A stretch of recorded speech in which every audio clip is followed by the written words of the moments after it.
یه پدر و مادری که مثلا بین فرزندانش فرق بذاره، هیچ ایرادی نداره. بعد شما بازم احترام میکنین و حتی مثلا شاید کتک هم بزنه تو رو، با اینکه مثلا ازدواج کردی و دیگه مثلا خود پدر و مادر نیستی، بعد ولی تو از باز ازدواجم احترام کتک داری به میزنه؟ پدر و مادر.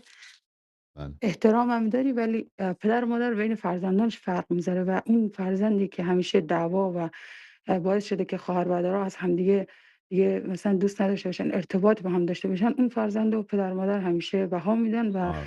میگن اگه تو این فرزند آره ما رو این دوست راه نداشته حلش باشی اینه و خواهر من، احترام الان گوش نذاری. بکنید. الان گوش کنید، این راه حلش اینه. خب اون خواهر را که پدر و مادر دوست داره بیشتر، خب شما حق ندارید پشت سر اون صحبت بکنید.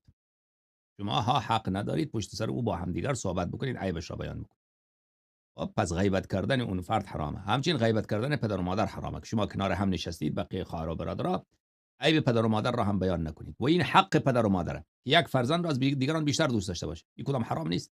این در حدیث هم آمده. یک کسی اگر یک پسرش را از بقیه پسرها یا یک دخترش را از بقیه دخترها، یک اولادش را از بقیه اولادهایش بیشتر دوست داشته باشه، این حرام نیست، اینش ایرادی نداره. و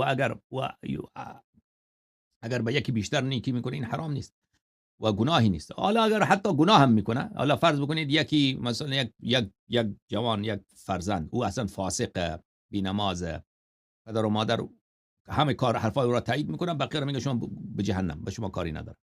در این صورت هم شما باید پدر و مادر را احترام بکنید، پدر و مادر نیکی بکنید. پدر و مادر آدم مثلا کافر باشه، ناسبی باشه، باز هم نیکی کردن با اونها واجبه. حتی ناسبی باشه، از دنیا رفته باشه، برای ناسبی دعا کردن حرامه. اما پدر آدم اگر ناسبی باشه، از دنیا رفته باشه، دشمن امیرالمؤمنین علیه السلام باشه، اهل بیت علیهم السلام، گفته برای پدر دعا بکن حتی بعد از مردن. خب پدر و مادر اگر با آدم ظلم میکند، بازم آدم در مقابلشان باید نیکی بکنه، خوبی بکنه، احترام بکنه، حرف شنوی بکنه. بله. و این مشکل در خانواده خیلی زیاده. کدام مشکل؟ که پدر و مادر فرض بکنید یک دختر را بیشتر به او علاقه داره، حرفای او را بیشتر قبول داره، بعد این از بقیه خواهر و برادر بدش میاد از این کار. راه حلش چیه؟ راه حلش همینه خواهر من، که شما اصلا به کار پدر و مادر کار نداشته باشید، راضی باشید. اون خواهر را هم که پدر و مادر به اونا زیاد دوست داره، او را هم شما هم دوست، او هم خواهر شماست، برادر شماست، او را هم دوست دنیا میگذرد.